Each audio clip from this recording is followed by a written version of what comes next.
Hey everybody, it's Tuesday of Holy Week, and we're going to come to you with these videos every day this week just to kind of continually push our minds to thinking about Jesus. But today is from John chapter 12, verse 20. It says this: "Now some Greeks were among those who went up to worship at the festival. So they came to Philip, who was from Bethsaida in Galilee, and requested of him, 'Sir, we want to see Jesus.'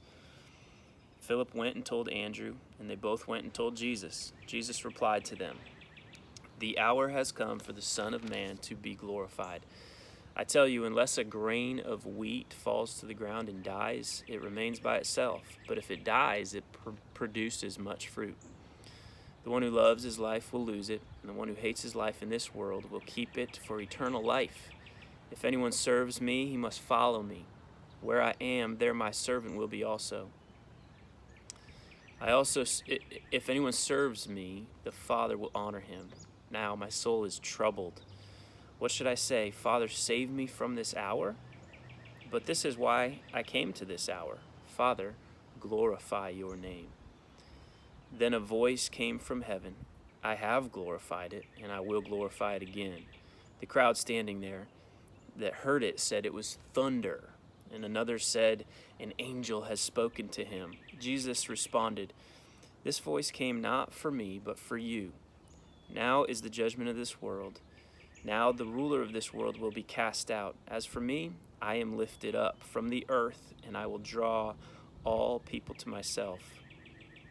He said this to indicate what kind of death he was about to die. Then the crowd replied to him, "We've heard from the law that the Messiah will remain forever. So how can you say the Son of Man must be lifted up? Who is this Son of Man?" Jesus answered, "The light will be with you only a little longer. Walk while you have the light so that the darkness doesn't overtake you. The one who walks in darkness doesn't know where he's going. While you have the light, believe in the light so that you may become children of the light." Jesus said this, then went away and hid from them. There's 4 things I want you to see from this, and then I'll be done. First is that Jesus wanted to be exalted. He wanted to be glorified, and his deepest desire was for his Father to be glorified. But he was fully God and fully man. He felt like we feel. His soul was troubled. Like he in the Garden of Gethsemane, less than a week from now, he is sweating like drops of blood because he's so distraught. He does not want to die. He's like, Lord, if there is any other way for us to save humanity, let's do that, right? But then he says, not my will, but yours be done. And so he's saying, my soul's troubled, but I know this is the reason why I have come. He knows that he must die for him and his Father to be glorified, right? And then he calls us to do the same thing. He calls us to die to ourselves, to die to our sinful passions and pleasures, to die to our greed. He also calls us to die to our shame, our guilt, and everything that comes with sin. And to believe in him, it leads us to the second thing, is that Jesus wants much fruit from his life and from his death. He knows that his death will bear much fruit. He compares it to a grain of wheat. If it goes into the ground, it dies, it splits, and then from that grows more wheat and the fruit of the wheat.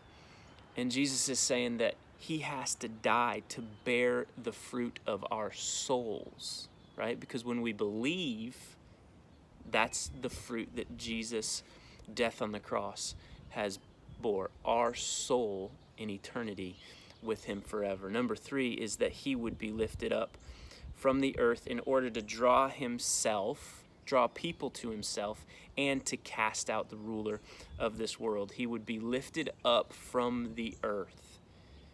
That's picturing that when he is nailed to the cross on the ground, he would be lifted up off of the earth, hanging on a cross.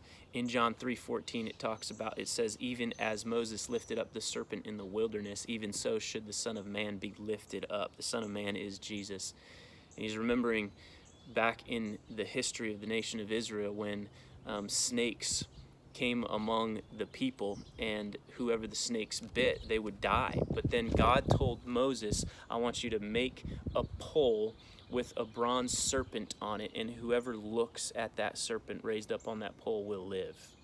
Saying the same thing about himself, is that he would be lifted up from the ground on the cross, and that whoever looked to the cross of Jesus and believed would be saved, and they would be given life. They would be given eternal life. And then number 4 is that Jesus calls them to believe and walk in the light. Like if you're in a room and you shut off the light and it's pitch black, even if you've memorized that room, especially in my room, I know the room, but a lot of times there's stuff on the ground, and I get up in the middle of the night to go to the bathroom, I'm tripping all over my stuff. So if you can't see, you're going to trip over things in your life. Jesus is calling us to walk in the light so that we can see clearly in this life, to walk clearly. And he says that he is the light. And so that's how we walk clearly. So I just want you to be encouraged with this today, Tuesday of Holy Week. Everybody say hi to Ivy. Ivy, say hi to the people. Who's this? Hi. Yeah, it's just everybody watching on Facebook. Anyway, from the Reed House, we're praying for you, and we hope you have a great day.